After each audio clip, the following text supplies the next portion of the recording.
Hi, I'm Annie Botticelli, and this is the Storyteller Forecast for Aquarius for January 2017. Go to my website, anniehelpsyou.com, see what's new on my blog. If you'd love to learn astrology with me and go on this amazing trip into yourself and into helping others with this beautiful art and science, then you will love my program. And if you'd like to bring your business online or create a new online business, especially if you're a light worker, I have a lot of people in my programs that are bringing their light and want to bring it in a wider way, then check out my Creating Successful Online Business course that's also enrolling in January. So what's going on in this month of January for Aquarius? We've got a theme that I'm calling for all Aquarius placements, perfect connections. The energy of the 11th house has to do with making connections, connecting to people, connecting within a group, leading groups, connecting, bridging groups. It's just the energy of working with a bunch of people. And there's a lot of life being breathed into this aspect of your experience. These houses are fields of experience. We talk about the 11th house, whatever it is. They're fields of experience we have as humans. And when the planets move around in our charts that are specific to us, there's life that's breathed into these sectors of life at different points during the year. So all of you have this energy of perfect connections. I have a nice affirmation that you can work with.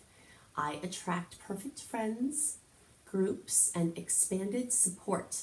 I love to make affirmations, and actually you can look for me on Instagram. I'm going to start, depending on now, by the time you read this, I probably will have already started it, but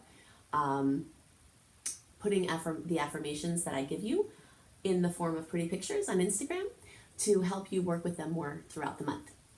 Affirmations are wonderful ways to imprint the subconscious mind to create different levels of experience and different patterns of experience. So for those of you who are early born Aquariuses, it will be your birthday. If your rising sign is at an early degree, like between 0 and 10 degrees or so, you will have the sun cross over your ascendant, which carries a similar energy as a birthday. So for all of you, and coming soon for the rest of you, happy birthday, or happy sun moving over your ascendant, happy rebirth. You have 10 birthday wishes, and you can check out my video, Making Wishes Come True Using Astrological Power Periods, to help you to max out your birthday wishes. I think it's totally crazy to not try to have birthday wishes. You may as well just try them. Something really important to remember about wishing is that some wishes come true the first time you ask them. But if you are not a match for the thing that you're wishing for, you can't have it, because it's a holographic law that you have to be a match for the things that you want, or you won't create them. You have to be a match for them.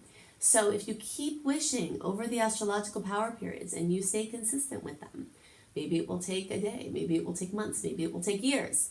But if you stay consistent with your intentions, the universe will work with you to reconstruct your inner space to become that which you want. That which is a match for what you're asking for. So don't give up on your birthday wishes so soon. Sometimes I have someone post and say, I made a birthday wish, it didn't come true. Astrologers suck, whatever. It's not true. Birthday wishes are one of the most powerful things we have access to, because the sun in the sky represents what we want. And when the sun in the sky comes back to the point that it was at when you were born, a portal is open for your desires. So make your birthday wishes. Okay, so something else that is going to happen in January for all for all Aquarius placements is that the sun is moving through the house of Pisces. The house of Pisces is the 12th house. And this is what happens before the sun gets to your sun on your birthday, or the sun crosses over your ascendant. The sun moves through this deep unconscious mind, the house of fears, the house of doubts, the house of blocks, the house of challenges. And it lights up the blocks and the challenges and the difficulties and all the things, saying, I just can't have what I want, and puts it there right before you. This is purposeful, because when you're going to create something, you have to be clear about what you don't want. You also have to be clear about what you want, which sometimes makes you need to be clear about what you don't want. And you also have to do deep inner work to overcome the things that are blocking you from having what you want. So the sun moves into this space, and it's like turning a light on in an attic, or looking under the stove, and it's like, all that stuff is in there, and that's actually interfering with where you're trying to go. So this part sometimes doesn't feel as good. It doesn't carry all that new birth, new regeneration energy that the actual birthday can. But you have to look at these things first. So if you feel a little funky before your birthday or before the sun crosses over your ascendant, that's why. Okay, so there's also a lot of energy in the first house for the early, middle, and late degree placements. So whether you've got an early, middle, or late degree placement, you also have short-term aspects for the early degrees and long-term aspects still for the middle and late degree placements. So this is an energy that's really working on re-establishing your identity in a way that feels more true to who you are. So many of the things we create in the world have more to do with the people who raised us, the society we were in when we were raised, the culture, than actually what we want or what our soul wants or what would be best for us, and then at some point we wake up and look at everything and say, what happened here, and maybe some of those things fit with you, and maybe some of those things don't. But the first house is very much to do with redefining yourself. It's also an energy of getting physical. The first house is the house of Aries. It's ruled by Mars, and it's a very assertive physical energy. So this energy would be good for starting new exercise routines, although I would caution you about making a long-term commitment with those things. Like signing up for something month to month would be better, just because we're still in this Mercury retrograde energy, and we're going to be in this retrograde energy through May, really. But it doesn't mean that you shouldn't start a new diet or that you shouldn't start a new exercise program. Doing anything to take care of yourself is always in astrological fashion.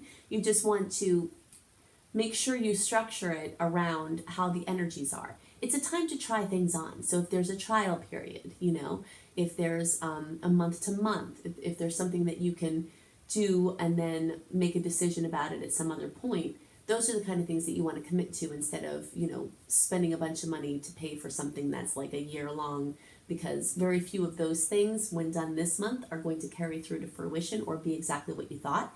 And you want to give yourself a little more wiggle room. So that's some of the energy that is happening for all early, middle, and late degree placements. A reminder about what early and middle and late degree placements are. It's like you take the sign of Aquarius, you break it up into thirds. The first 10 days of the sign is the early degree placement group. The second 10 degrees or days of the sign is the middle degree. And then the late degree are all of the last 10 degrees of the sign, so like from 20 to 29 degrees, or the last 10 days of the sign. So that's how you can figure out where you are there. So definitely use your affirmations to pull in your perfect friend groups and have expanded support, and do your best to get physical and to get stuff with your physical body straight while you have this good energy there to promote that. So these are some things that are specific for Aquarius. I want to talk about this edge of the abyss that we're standing before for this retrograde energy from January into May, and give you more details about that, and how to use that energy, and how to max out that energy. So I'm calling the month of January 2017. The theme for all signs is the edge of the abyss. We start out the month in the middle of the first of a series of personal planets being retrograde. Personal planets are the ones that are closest to us. So really the ones that are relevant here are Mercury, Venus, and Mars. Whenever one of those planets appears as if it's going backwards in the sky, of course they never really do go backwards in their orbit, but from our position on the Earth, if you were watching it in the sky, it would look like it was going backwards. that period of time called a retrograde lends itself into going backwards and going in deep. Some people have made the mistake of thinking you can't do anything during a retrograde cycle. That is totally not true, and I'm going to go into more details about that. But basically, this energy of being on the edge of the abyss in this Mercury retrograde that is welcoming us as we start this new year. Then on January 8th, Mercury goes direct, and then at the end of January, the shadow period for Venus retrograde starts. Venus rules love and beauty and money. So the energies ruling, or the energies regarding those topics all tend to go backwards. But there's also a shadow period before the actual retrograde. So even though Venus is not retrograde until March 4th, and that's through April 15th, at the end of January, it's already warming up. You know, it's kind of like when you're on your way somewhere, maybe you're at a place not in the forest, okay, and you're driving and there are no trees around, then all of a sudden you start seeing a couple of trees here and there, and you know that when you go deeper, you're going to be covered with trees on both sides of the road, you know, but it's kind of like the trees are starting to show up, and you're getting that vibe of going into the woods, and that's what the retrograde is like, and that's what the shadow periods are like. So just as Mercury starts to be clear of its shadow period, Venus's shadow period starts. And then we get into full-on Venus retrograde. And then just as Venus goes direct in the middle of April, we start the shadow period for the next Mercury retrograde. And then it's not till May 19th that Venus is completely clear of its retrograde cycle. And it's not till May 21st that Mercury is completely clear of its retrograde cycle. So you can see why I call this time in January the edge of the abyss, and why, if you've listened to my horoscopes for a while, you can see why I was pushing you to push as many things forward into the world in the launch period, November through like December 3rd or so, because these energies want to go back and they want to go in. An analogy that I've been thinking of that really reminds me of the energy of what we're standing before. As I was stating earlier, it's a huge mistake to think you can't do anything in a retrograde. There is so much to do, there's plenty to do, and there are some things that it's actually good to do those things. You can get some specifics on Mercury retrograde by watching my video for that transit. You can also watch my video for Venus retrograde to get more details about specifics for that transit. I'll give some general retrograde energies here. But it's like if you want to clean out your kitchen, right? Maybe it's not too messy when you get in there, but when you start taking stuff out of the cabinets and spreading all the clean surfaces with the stuff from the cabinets in order to get everything out, throw stuff away, wipe the surfaces inside the cabinets, you create a righteous mess, right? In order to meet the objective, which is to have a truly clean kitchen that feels really good, getting rid of stagnant energy, clearing out things you don't need, making room for new. So although we're not starting this new year in an energy with a lot of newness coming in, we definitely have a major opportunity to go in deep and clear those things out. So I know for myself, I'm going to be very busy during these retrograde cycles, and I'm going to take everything in my house and all of my things out and clear them out, and by the time the energies go direct, I won't have complained because I didn't have any shortage of things to do during this retrograde cycle. It's just the new things, the launches.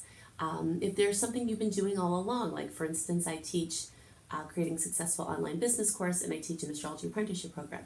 I've been teaching these for a while. So you'll see my launches come out in the midst of these retrograde energies, but they're not new, and they're short-term programs. That's another thing to know about these new, the warnings to not do new things during the retrogrades. That's really a warning to not do long-term things. If you want to try something on or do a trial period or do something for a short amount of time that's not intended to have longevity, it's perfect. It's fine. You can play, you can experiment, etc. And it's a wonderful time to do that. You can have different experiences, and it's like a no commitment type of thing. If you go in thinking I'm going to be doing this for a certain number of years and it's going to be exactly how we're talking about right now, it's just not going to be that way. It's going to change and evolve, and that's the nature of the retrogrades. So, just keep that keynote of being on the edge of the abyss, keeping the understandings that things might have to get a little messier in your life before they can become clearer, but that this is really what's needed. You know, it's really what's needed to get you closer to the things that you want to do, the experiences that you want to have. So, another good point about this retrograde cycle is to try to get your taxes done early. If you can submit them, like at the end of, I know you have to wait for some tax documents at the end of January, but as soon into February as possible, have all your ducks in a row, it's going to be much easier for you because April 15th is the tax day that everything is due, but that's the end of Venus retrograde, and money things are going to be, affected by this. So you might want to try to get that done. Something else really great about retrogrades is that when you are taking everything out to look at it again, you often find a lot of gems, things that you totally forgot about. If you're a writer, maybe if you're clearing out old files, you find some things that could be usable for a current project, or that you feel inspired to go back and start getting into again. This happens all the time. Either something that you find or something comes back to you through someone else mentioning it, or something floats in your field in some way from the past, then you get back on it and you bring it to a different level. It's like something coming back from the past that you work on. But you often will find a lot of gems, so contacting people from the past, going through things from the past, clearing out stuff is one of the best things you can do during retrogrades. And then you'll be in a much better position for launching when the stars are great again, which is like May 21st is really, there might be a couple of dates before then that could work, but that's the day that the Venus retrograde, the Mercury retrograde is clear. So you've got from May 21st through July 25th, free of personal planet retrogrades. And as we get closer to those days, I'll give you, challenging dates and good dates around in that time period. But I just want to give you an overview for the year so you have a snapshot of what we're looking at. Then we have another retrograde cycle between July 26th and October 6th, and then we're clear again from October 7th through November 5th. So essentially you've got 2 good launching periods this year. And then you might want to take advantage of that and line things up that way. So let's see, I want to give you the good dates. I say good dates. These are dates that have sweet aspects that are occurring. And note that some of the dates I give you that could carry sweetness are also some of the same dates that could bring challenges or drama. Because on some days we have certain really good aspects and certain challenging aspects at the same time. I'm going to give you the dates, but note that sometimes we feel the energy of a transit before or after the day it actually occurs. So sometimes the exact date isn't as relevant as the time period. I'm not going to list all of why these dates carry sweetness or challenges. You can see more details about that when you sign up for my free email newsletter, which is on my website, anniehelpsyou.com. I do a write-up for the month before that gives the theme of the month, themes, keynotes, sweet days, challenging days, as well as the actual aspects that make those sweet or challenging, with a little bit of explanation as to why and what's happening there. So you can get that for free on my website, anniehelpsyou.com. Okay, so you might find sweetness on or around January 3rd, January 6th and 7th, January 20th, 23rd, 28th, and 29th. Put a big star around January 29th January 28th, because this is the Chinese New Year and the new moon in Aquarius. So if you have to push something through that you could not push through in my suggested time frame that ran until December 3rd, then this might be a date that could work for you, because it's dancing right between some challenging aspects, but it has a lot of good energy for forward momentum. So if you have to push something through or do a follow-up for something that you had already started, that could be a date that you could slip in. Really, the end of January and the beginning of February, if you have anything that you're going to have to push through that you didn't do in the window through the beginning of December, that's going to be your best time, because you're only going to get deeper into the Venus retrograde as you get deeper into February. So it's going to be pretty retrograde-y until May after that. But it will still have effects because it's right in the middle of all this, but it's your best bet if you have to do something. So the dates to have extra care or where there might be challenges or drama are January 5th through 12th, the 19th, the 27th through the 29th, and the 31st. Okay, so definitely check out my blogs, my new moon, making powerful wishes for each of the new moons on my website, anniehelpsyou.com. You can also check out my courses, my coach certification course, my creating successful online business course, and my astrology apprenticeship program. My astrology apprenticeship program and my creating successful online business courses will be re-enrolling. They have been closed for enrollment. They will be re-enrolling in January. So you can check that out, and maybe you'll want to join me to do these professional certification courses. So I hope you have a wonderful month, and I will see you next month. Bye.